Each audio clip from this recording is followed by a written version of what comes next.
Public speaking के बारे में। जी हाँ दोस्तों, देखो बहुत सभी लोग चाहते हैं भाई जब भी मैं स्टेज पर बोलूँ या फिर मैं कहीं पर भी बोलूँ तो मैं इतने कॉन्फिडेंट होकर लोगों के सामने बोल पाऊँ कि लोग उठकर मेरे लिए तालियां बजाए, लोगों को मुझ में कॉन्फिडेंस अलग से दिखाई दे रहा हो। सभी लोग ये चाहती है। लेकिन यदि आज आप एक बहुत ही अच्छे पब्लिक स्पीकर बनना चाहते हो ना, तो आपको कुछ चीजों के बारे में आपको पता होना चाहिए। देखो जैसे for example word to speak, आपको बोलना क्या है, और दूसरी चीज हाउ टू स्पीक, आपको बोलने कैसा है, कैसे आपको बोलना है, कैसे अपनी प्रेजेंटेशन लोगों के सामने डिलीवर करनी है, आपको इन चीजों के बारे में पता होना चाहिए। तभी जाके आप एक बहुत ही अच्छे पब्लिक स्पीकर बन सकते हैं। तो चलो शुरू करते हैं। तो सबसे पहली चीज वर्ड टू स्पीक, भाई हमें बोलना क्या है, सबसे पहले तो हमें अपना कंटेंट डिसाइड करना पड़ेगा ना। देखो जब भी आप अपना कंटेंट डिसाइड कर रहे हो, आप अपना कंटेंट प्रिपेयर कर रहे हो, तो आपको एक जगह से अपना कंटेंट प्रिपेयर नहीं करना। मेरे कहने का मतलब है कि आपको हर सोर्स से कंटेंट को उठाना है। जैसे फॉर एग्जांपल आप YouTube से ले सकते हो, आप कोई बुक्स पढ़े हो आप वहाँ से उठा सकते हो, आप ब्लॉग पढ़कर आप वहाँ से कुछ ना कुछ कंटेंट ले सकते हो, आप किसी टीवी सीरियल से ले सकते हो, आपने कोई मूवीज देखी आप वहाँ से कुछ ना कुछ उठा सकते हो। आप अपने, और सबसे मेन चीज़, आप अपने पर्सनल एग्जाम्पल खुद शेयर कर सकते हो। जब आप अपने पर्सनल एग्जाम्पल टीवी सीरियल और यहाँ तक कि मूवीज से कुछ ना कुछ उठाते हो ना, तो आपकी ऑडियंस उससे ज़्यादा जल्दी कनेक्ट हो जाती है। ये बहुत ही ज़्यादा इम्पैक्टफुल तरीके होती है। तो आप इन सब से अपने कंटेंट को प्रिपेयर करो, तब जाके आपका कंटेंट एक बहुत ही पावरफुल कंटेंट बनेगा। और दूसरी चीज कि भाई हाउ टू स्पीक, हमने कंटेंट को तैयार कर लिया, अब हाउ टू स्पीक, उसको डिलीवर कैसे करना है, इस चीज के बारे में भी तो हमें पता होना चाहिए ना, तभी तो हम एक बहुत अच्छे पब्लिक स्पीकर बनेगा।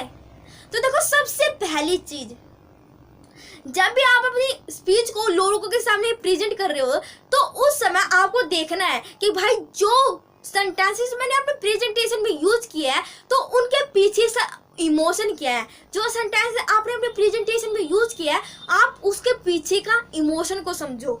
जब आप उनके पीछे के इमोशन को समझ लेते हो ना, तो आपकी स्पीच एकदम ग्रेट बनती है। आप एकदम ग्रेट तरीके से अपनी प्रेजेंटेशन को डिलीवर कर पाते हो।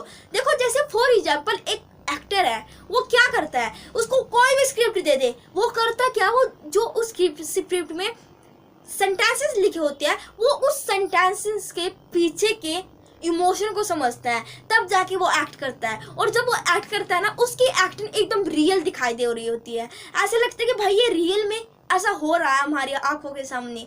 तो यही तो तरीका होता है।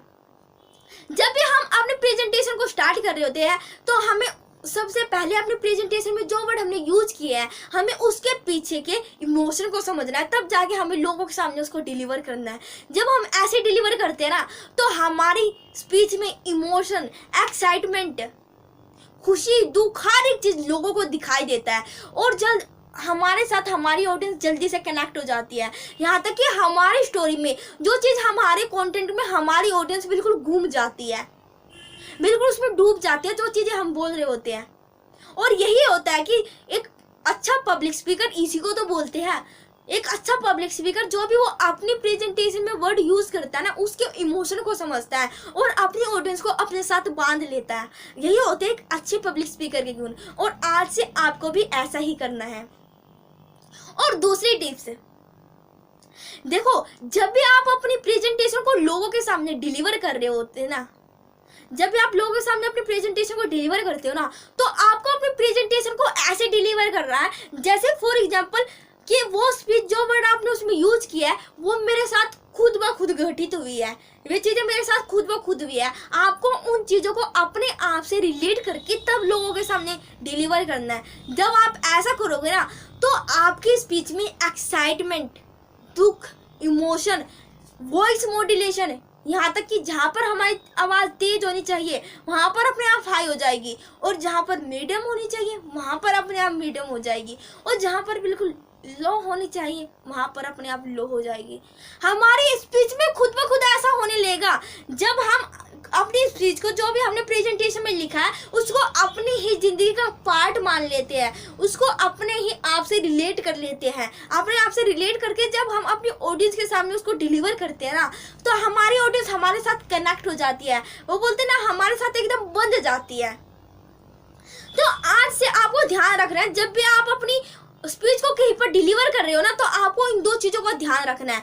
क्या है सबसे पहली चीज़, जब भी आप अपनी स्पीच को लोगों के सामने डिलीवर कर रहे हो, तो आपको जो भी आपने अपनी प्रेजेंटेशन में सेंटेंसेस यूज़ किया है, आपको उसके पीछे के इमोशन को समझना है, ना कि आपको सिर्फ रट के लेके चले जाना है। नहीं, आपको उसके पीछे के इमोशन को समझना है। और दूसरी चीज़, जो भी चीज़ आप अपनी लोगों को डिलीवर करने वाले हो, जो भी चीज़ें आपने उसमें लिखी है, उन चीज़ों का आपको अपने आप से रिलेट करके तब लोगों के सामने डिलीवर करना है। जब आप उनको ऐसे डिलीवर करते हो ना, तो आपकी प्रेजेंटेशन एकदम ग्रेट बनती है और आपकी ऑडियंस आपके बारे में ही सोचती रहती है, जो आप उनको बता रहे हो उसमें डूब जाती है बिल्कुल।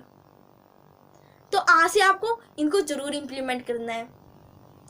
आज की वीडियो में सिर्फ इतना ही। यदि ये वीडियो आपको पसंद आए तो प्लीज़ इस वीडियो को शेयर करना मत भूलिएगा, ताकि और लोगों को भी ये वैल्यूएबल इन्फॉर्मेशन मिल सके। और यदि आप इस चैनल पर नए हो तो प्लीज़ चैनल को सब्सक्राइब करना मत भूलिएगा, ताकि हमारे चैनल की हर एक वीडियो का नोटिफिकेशन आप सभी लोगों तक इजीली पहुंच सके। Thank you so